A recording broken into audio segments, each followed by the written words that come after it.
Now let's make a task of LED flash. Go to Task Management, Task Driver. Add new. Let's put in the task name, LED flash. Select LED as a task type. In WineStore, the mode, let's execute immediately. Here you can select by schedule or data driven. Enable and next. Then we need to define how it flash. The time, cycles,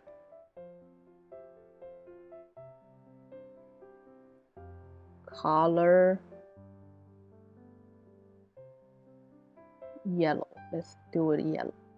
Flash intervals, flash duration. Okay. Next, we can set a condition to trigger the task.